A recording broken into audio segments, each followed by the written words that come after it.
Assalamualaikum teman-teman. Seperti biasa sebelum mulai Mimin mendoakan semoga teman-teman semua selalu dalam keadaan sehat walafiat.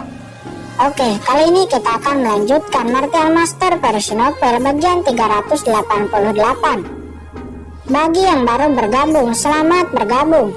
Dan bagi yang belum subscribe dulu lah agar Mimin tambah semangat lagi nih bikin videonya. Oke, kalau sudah kita langsung masuk ke isi ceritanya.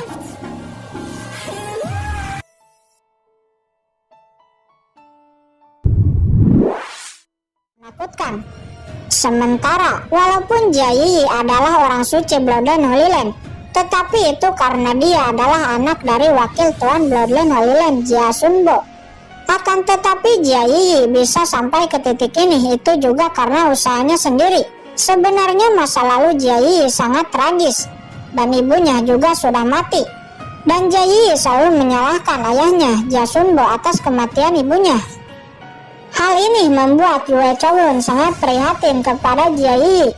Dan sekarang Jia Yi sepertinya menyukai Qin-Chen. Yue Chowlun pasti akan membantunya. Sesaat Qin-Chen bertanya tentang garis keturunan Yue Chowlun di Bloodline Holy Land. Kemudian Yue Chowlun mengatakan, pada awalnya Bloodline Holy Land sangat berjaya.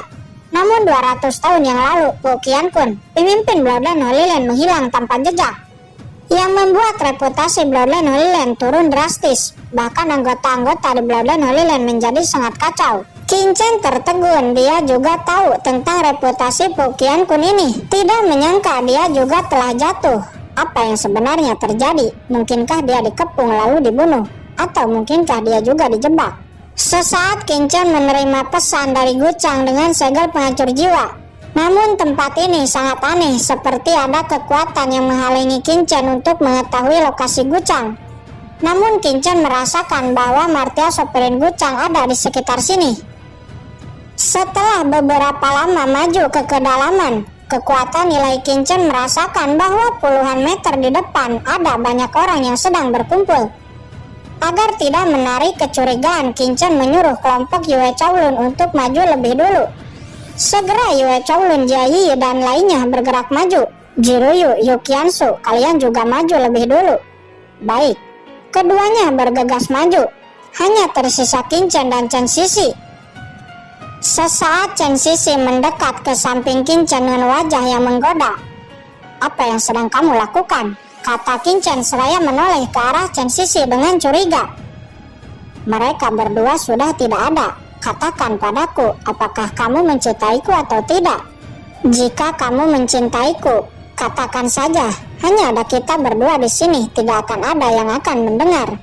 Kata Chen Sisi, dia berkata dengan wajah mempesona. Bagian tubuhnya ada yang kena, sangat menggoda.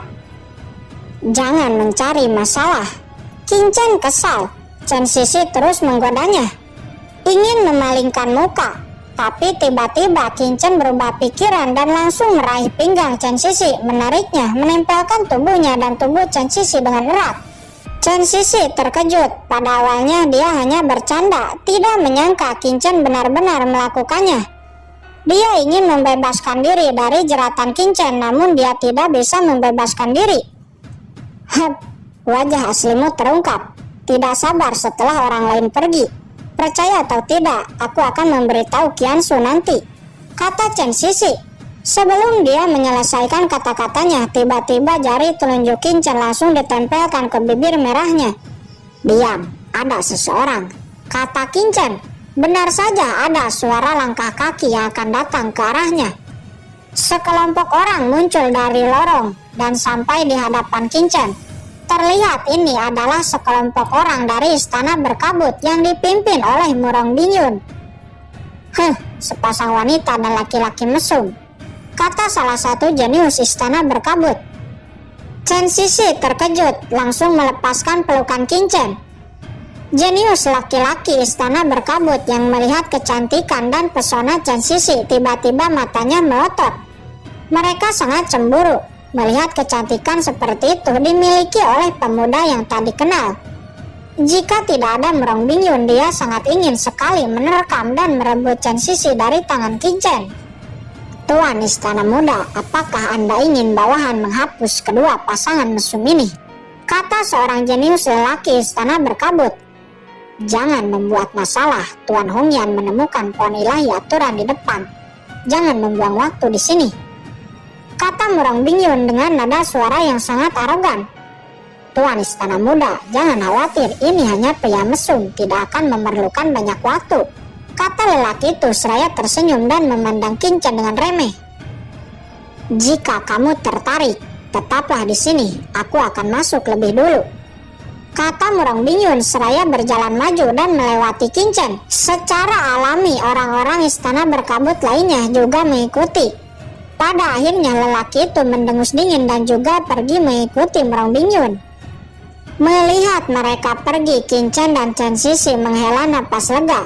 Qin Chen merasa kekuatan Murong Bingyun ini cukup menakutkan, mungkin lebih kuat dari surga terpilih Peng Lei sebelumnya.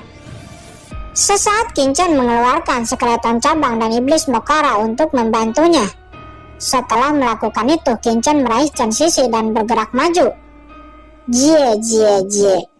Iblis Mokara dan skeleton cabang saling memandang sebelum akhirnya keduanya menyapu ke lorong yang dalam dan menghilang. Saat ini Qin Chen dan Chen Sisi terus bergerak maju. Semakin maju lorong semakin besar dan keduanya sampai di ujung lorong. Setelah sampai di ujung lorong terlihat sebuah tempat yang mirip dengan gua bawah tanah. Di dalam gua ada Pulau Lapa. Di tengah-tengah Pulau Lapa ada sebuah pohon. Ini adalah pohon ilahi. Pohon ini dipenuhi dengan buah aturan. Ini adalah buah yang memungkinkan ahli martial sovereign untuk memahami kekuatan aturan. Qin Chen mendapatkan satu, sebelum itu sangat langka. Namun sekarang ada kurang lebih 100 buah aturan yang tergantung di pohon ilahi. Berapa ahli martial emperor yang akan terbentuk di masa depan? Qin Chen terkejut melihat banyaknya buah aturan ini. Mata Qin Chen kemudian menyapu sekeliling dan melihat banyak kelompok orang yang telah berkumpul di sini. Mungkin hampir setengah orang yang memasuki alam Yu kuno telah berkumpul di tempat ini, termasuk Pangjiao kuno, keluarga Long, sekte kabut tersembunyi, Gunung Kaisar Asure, Qi Dian, keluarga Teng, sekte iblis, keluarga Xiao, sekte setan surgawi, kekaisaran Xuan Yuan, istana berkabut dan juga Papillon Pil. Qin Chen terkejut melihat banyaknya pengaruh besar yang berkumpul di sini. Pasti ada yang salah di sini, gumam Qin Chen. Hei, bukankah itu anak dari Papillon Pil bawah? Dia benar-benar bersama dengan wanita penyihir dari sekte iblis ilusi itu. Apakah mereka berdua benar-benar memiliki hubungan? Hahaha. Jika Kaisar Peng Lei melihat ini, dia pasti akan marah. Terdengar percakapan dari orang-orang di sana di saat melihat Qin Chen dan Chen Sisi yang masuk. Sisi, bagaimana kabarmu? Cepat datang ke sini, kata ahli dari sekte iblis. Dia menyipitkan matanya. Chen Sisi adalah orang suci sekte iblisnya. Tidak seharusnya dia berjalan bersama dengan anak dari Papillon Pil bawah.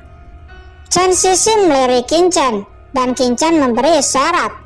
Setelah itu segera Chen Sisi terbang dan berhenti di kelompok sekte iblisnya. Sesaat Qin Chen melirik Jiruyu Chen Sisi lalu melirik Yue Chaolun. Setelah itu Qin Chen datang ke tim Papillon Pil lalu memberi hormat kepada Master Situ. Qin Chen, kamu baik-baik saja, kami berdua benar-benar khawatir padamu, kata Yan Khatulistiwa. Yemo dan Yan Khatulistiwa mereka berdua menemukan banyak keberuntungan. Dan sekarang keduanya telah menyentuh puncak tahap tengah martial sovereign. Bocah, ternyata kamu masih hidup. Katakan, apakah kamu yang telah membunuh Ling Yi? Kata Ling Yuanan. Apa, orang sombong itu mati? Kabar bagus, kata Qin Chen. Dia mencibir. Bocah sialan, kematiannya pasti terkait denganmu. Aku akan membunuhmu, kata Ling Yuanan. Seketika auranya melonjak dan bersiap untuk menyerang Qin Chen. Berhenti, sebelum ada bukti, kamu tidak boleh melakukan apapun padanya, kata Master Situ. Auranya juga melonjak dan menahan aura Ling Yuanan. Sesaat Qin Chen merasakan aura Master Situ yang murni, yang menunjukkan Master Situ tidak dirasuki. Qin Chen menghela napas lega. Pada awalnya dia khawatir tubuh Master Situ telah diduduki. Namun sekarang Qingchen tenang. Qingchen tidak tahu dari banyaknya kekuatan berapa orang yang telah diambil kepemilikan tubuhnya, tidak terkecuali Papillon Pill. Master Situ, saya menghormatimu, tapi anak ini pasti terkait dengan kematian Lin Jun dan Lin Yi. Saya yakin itu. Awas, jangan menghalangi saya, kata Ling Yuanan. Dia sangat marah dan tidak terima. Dari 3 keluarga Ling yang memasuki alam Yu kuno, sekarang hanya tinggal dia sendirian yang masih hidup. Hal ini membuat Ling Yuanan menjadi naik pitam. Ling Yuanan, jaga sikapmu. Saya adalah pemimpin Papillon Pill di sini. Jangan pikir kamu bisa bertindak arogan di sini, kata Master Situ. Segera Ling Yuanan dan Master Situ akan beradu pukulan. Di saat pengaruh kekuatan lain melihat ini, mereka nampak senang. Pertunjukan yang bagus, ayo bertarunglah. Jika kalian bertarung, maka Papillon Pill akan kehilangan kekuatan untuk merebutkan buah aturan, kata orang-orang dari kekuatan lain. Penatua Ling Yuanan, Master Situ, berhentilah, jangan bertarung. Lihat orang-orang melihat kita. Simpan kekuatan kita untuk memperebutkan buah aturan, kata seorang ahli Papillon Pill. Orang ini bernama Lu Haoran. Nampaknya dia mendapat banyak pertemuan kebetulan. Sekarang kultivasinya hampir sama dengan Penatua Ling Yuanan dan Master Situ. Qingchen melihat orang ini dan merasa sedikit aneh. Pada akhirnya situasi di Papillon Pill kembali tenang. Qingchen, akhirnya kita semua selamat, kata Yemo. Dia dan Yan Khatulistiwa mendekat ke sisi Qingchen. Qingchen tidak menyangka kekuatanmu telah meningkat, tetapi berjalan dengan wanita dari sekte iblis itu terlihat menjijikan, kata Ouyang Nana. Terlihat Ouyang Nana juga nampaknya telah menemukan keberuntungan. Kekuatannya sangat meningkat. Qingchen mengabaikan Ouyang Nana, namun dari nada suaranya jelas Ouyang Nana sedikit tidak rela melihat Qingchen berjalan bersama dengan Chen Sisi. Sesaat Qingchen menoleh-noleh ke sekitar untuk mencari kucing hitam. Akan tetapi Qingchen tidak melihatnya. Namun Qingchen memiliki perasaan bahwa kucing hitam ada di sekitar sini, bersembunyi di dalam kehampaan dan mengawasi setiap gerakan di sini. Sesaat Qingchen juga menoleh ke arah Lu Haoran. Qingchen menduga Lu Haoran ini telah dirasuki oleh orang berbaju hitam. Namun itu hanyalah dugaan, karena Qingchen tidak dapat melihatnya, walaupun telah memindahnya. Qingchen juga melihat buah aturan. Buah aturan itu belum matang. Pantas semua orang masih berdiam diri di sini dengan damai. Namun dari napasnya Qingchen menduga buah aturan itu tidak lama lagi akan matang. Dari banyaknya pengaruh kekuatan yang ada di sini, jelas setelah buahnya matang, mungkin akan terjadi perang di sini. Beberapa saat kemudian sekelompok orang keluar dari lorong.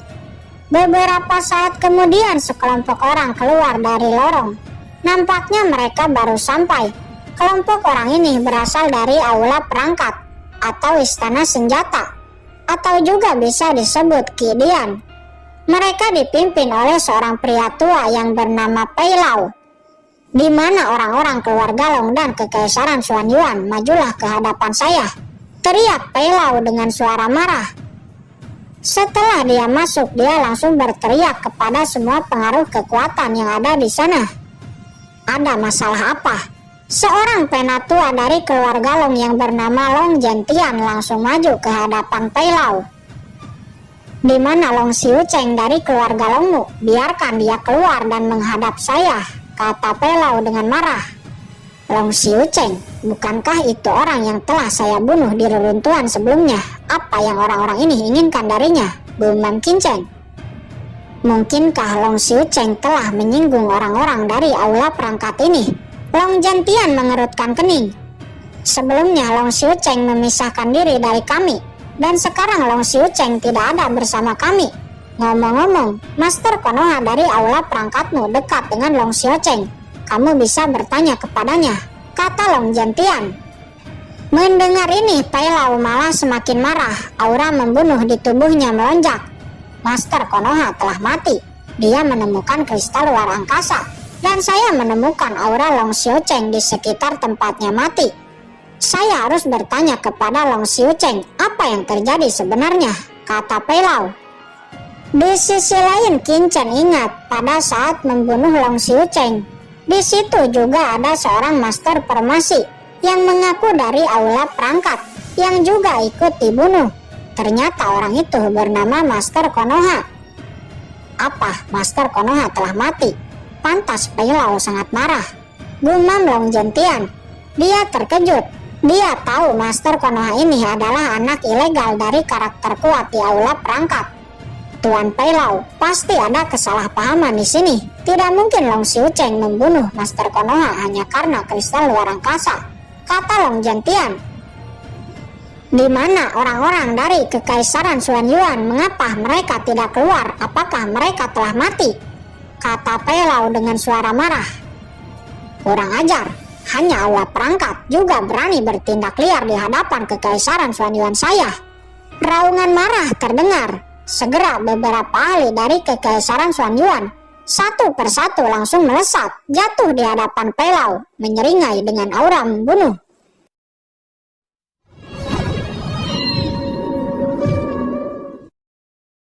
Oke guys, sudah dulu ya. Jangan lupa subrek biar lanjut terus ceritanya. Bagi yang sudah subrek, mudah-mudahan dimudahkan rezekinya.